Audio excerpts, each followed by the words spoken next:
Hello everyone, ఈ వీడియోలో RRB pharmacist ఎగ్జామినేషన్లో వచ్చే జనరల్ పేపర్ ప్రిపరేషన్ స్ట్రాటజీ ఏంటి, ఇంపార్టెంట్ టాపిక్స్ ఏంటి, ఎలా ప్రిపేర్ అవ్వాలో ఎక్స్ప్లెయిన్ చేస్తాను.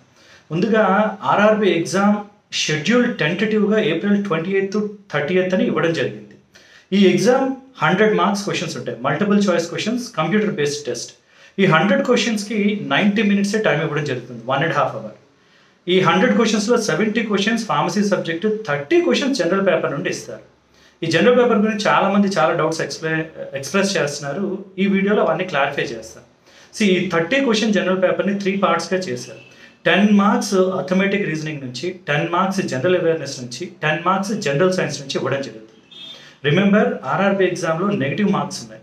మీరు తప్పు ఆన్సర్ చేస్తే 1/3 నెగిటివ్ పెనాల్టీ వస్తుంది. నా ఒక్కొక్క డివిజన్లో ఇంపార్టెంట్ టాపిక్స్ చూద్దాం. ఫస్ట్ అండ్ ఫార్మోస్ట్ థింగ్, అర్థమెటిక్లో కొన్ని ఇంపార్టెంట్ టాపిక్స్ ఉన్నాయి. ఈ ఇంపార్టెంట్ టాపిక్స్ నేను ఎలా చెప్తున్నాను అంటే, ప్రీవియస్గా 2012, 15, 19 పేపర్స్ని అనలైజ్ చేసి కామన్ టాపిక్స్ నుంచి వచ్చే క్వశ్చన్స్ని సెలెక్ట్ చేసి ఆ టాపిక్స్ని చెప్తున్నాను. చాలా రిపీటెడ్గా కొన్ని టాపిక్స్ని టెస్ట్ చేస్తున్నారు. అర్థమెటిక్లో చూస్తే ఫస్ట్ నెంబర్ సిస్టమ్, అంటే find out the number missing in the following series అని వస్తాయి, వాటి నెంబర్ సిస్టమ్స్ అంటారు. And then fractions, decimals and percentages, అంటే ఈ ఫ్రాక్షన్ ఎంత, ఈ పర్సంటేజ్ ఎంత, అలాంటి క్వశ్చన్స్ని ఫ్రాక్షనల్, డెసిమల్ అండ్ పర్సంటేజెస్ అంటారు. And then time and work, time and distance. ఇది డెఫినెట్గా ఒక క్వశ్చన్ వస్తుంది, ఇదర్ టైమ్ అండ్ వర్క్ మీద కానీ, either or time and distance మీద కానీ. And then interest, simple interest, compound interest. And then profit, loss. Finally age calculations, calendars and clocks. 10 topics చెప్పాను. ఈ 10 టాపిక్స్ నుంచి రిపీటెడ్గా క్వశ్చన్స్ వస్తూ ఉన్నాయి. ఇంకా ఇంపార్టెంట్ టాపిక్స్ ఉన్నాయి, అంటే మెన్సురేషన్ అని, ట్రిగ్నోమెట్రీ అని ఉన్నాయి, కానీ అవి కొంచెం హయ్యర్ లెవెల్. అవి చెయ్యాలి అంటే మీకు చాలా సాలిడ్ అండర్స్టాండింగ్ ఉంటే కానీ క్వశ్చన్స్ అటెంప్ట్ చేయలేదు. ఒక విషయం అర్థం చేసుకోండి, మొత్తం ఆర్ఆర్బి పేపర్లో ఎక్కువ టైం తీసుకునే పార్ట్ ఈ అర్థమెటిక్ పార్ట్. అర్థమెటిక్ పార్ట్లో ఫస్ట్ ఆఫ్ ఆల్ మీరు క్వశ్చన్ చదివి అర్థం చేసుకోవాలి, ఏంటి అడుగుతున్నారో అర్థం చేసుకోవాలి. Third one, pen paper use చేయకుండా ఆన్సర్ చేయలేం. ఎగ్జామ్ కంప్యూటర్ బేస్డ్ టెస్ట్ అయినప్పటికీ మీకు ఒక రఫ్ పేపర్ పెన్ ఇవ్వడం జరుగుతుంది. నా రఫ్ పేపర్ పెన్ యూజ్ చేయడం కూడా ప్రాపర్గా యూజ్ చేయాలి. మీరు ఆ క్వశ్చన్ నెంబర్ వేసి నీట్గా స్టెప్ బై స్టెప్ రాసుకోవడం ప్రాక్టీస్ చేయాలి. ఎందుకు అంటే యూజువల్గా మనం మ్యాథమెటిక్స్ అంత రిపీటెడ్గా ఫార్మసీలో చెయ్యం కాబట్టి చేసేటప్పుడు ఆ చేసిన తర్వాత డౌట్ వస్తుంది. డౌట్ వచ్చినప్పుడు మీరు నీట్గా స్టెప్ బై స్టెప్ అక్కడ ఉంటే ఇమ్మీడియట్గా రిఫర్ చేసుకుని ఆన్సర్ రిఫర్ చేయడం ఈజీ.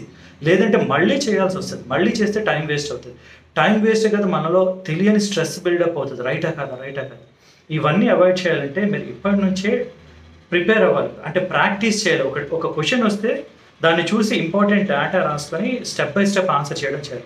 ఫస్ట్లో టైం ఎక్కువ పడుతుంది, డోంట్ వరీ. మీకు it is not speed, it is accuracy, that is what is required. మీరు స్పీడ్గా చేసేసి తప్పు చేస్తే ఏమైనా యూజ్ ఉంటుందా?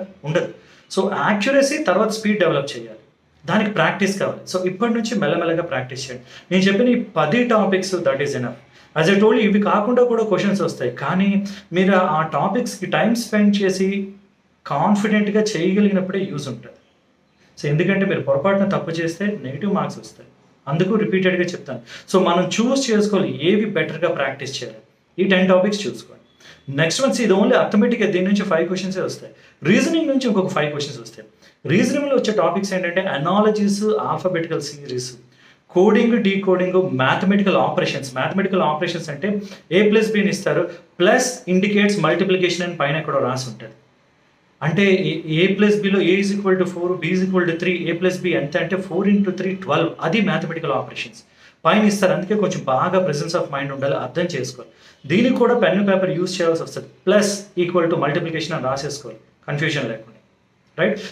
Analogies, alphabetical series, coding, decoding and mathematical operations, relationships, Venn diagrams, directions, data interpretation, data sufficiency, ఇవన్నీ అడుగుతారు.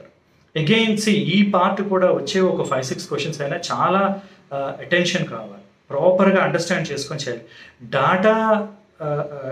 డేటా సఫిషియన్సీ కానీ, డేటా ఇన్ఫర్మేషన్ ఇచ్చేవి కానీ ఈజీగా చేయొచ్చు, కానీ మీరు కరెక్ట్గా డేటాని అనలైజ్ చేయాలి. అలానే డైరెక్షన్స్ కూడా చాలా ఈజీ. ఒకసారి మన కాన్సెప్ట్ అర్థమైతే ఎలాంటి క్వశ్చన్ అయినా చేయగలుగుతాం. ఓవరాల్గా అర్థమెటిక్, రీజనింగ్లో ఈ టాపిక్స్ కరెక్ట్గా మీరు ప్రాక్టీస్ చేయగలిగితే సరిపోతుంది. As I told you already, ఎగ్జామినేషన్లో ఎక్కువ టైం తీసుకునే సెక్షన్ ఇది. ఇది అర్థమెటిక్, రీజనింగ్ 10 మార్క్స్ వస్తుంది. Next one is general awareness. నా అండర్స్టాండ్ దిస్ వన్. జనరల్ అవేర్నెస్లో వచ్చే టాపిక్స్ ఏంటి అంటే కరెంట్ అఫైర్స్, జాగ్రఫీ, హిస్టరీ, ఇవన్నీ ఇంక్లూడ్ అయ్యేది జనరల్ అవేర్నెస్. నా current affairs is very important. Current affairs ఎప్పటి నుంచి అంటే నా అంచనా ప్రకారం 2024 జూన్ నుంచి ఈ 2025 మార్చ్ వరకు చదువుకోండి. ఈ మంత్స్ అన్ని కవర్ చేస్తే సరిపోతుంది. చాలా ఈవెంట్స్ జరిగాయి, ఆస్కార్ అవార్డ్స్ వచ్చాయి, నోబెల్ ప్రైజెస్ వచ్చాయి, ఇంటర్నేషనల్లీ చాలా ఈవెంట్స్ జరిగాయి, నేషనల్గా ఈవెంట్స్ జరిగాయి, అన్నీ కవర్ చేయాలి.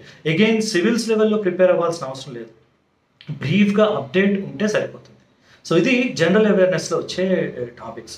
నా జనరల్ సైన్స్ అనేది చాలా క్లియర్గా మెన్షన్ చేశారు అక్కడ. ఎన్సీఆర్టీ బుక్స్లో ఉన్న ఫిజిక్స్, కెమిస్ట్రీ, లైఫ్ సైన్సెస్ అంటే బయాలజీ వస్తుంది, ఇవన్నీ చదవాలి.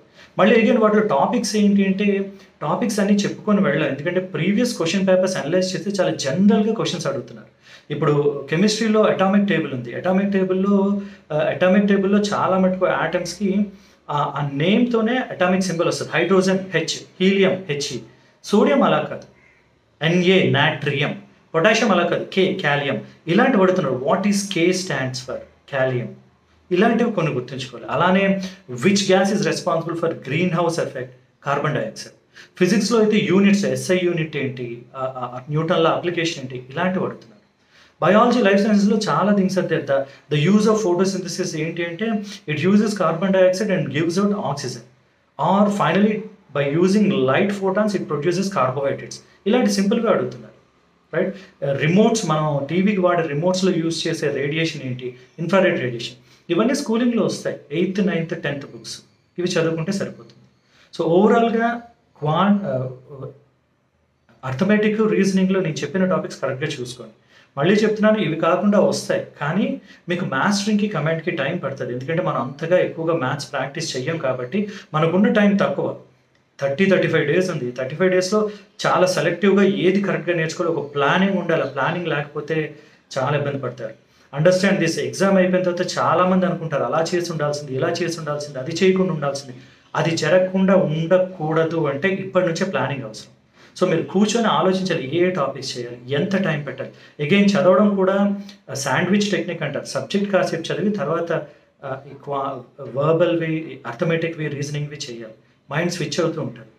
లేదు కొంతసేపు చదివాక take a break, go take fresh air, come back, read current affairs, ఇలాంటివి అలా స్విచ్ చేస్తుంటే మైండ్ కూడా బోర్ అనిపించి ఈజీగా చదవగలుగుతాం. ప్రిపరేషన్ టిప్స్ అండ్ స్ట్రాటజీస్ ఇవి.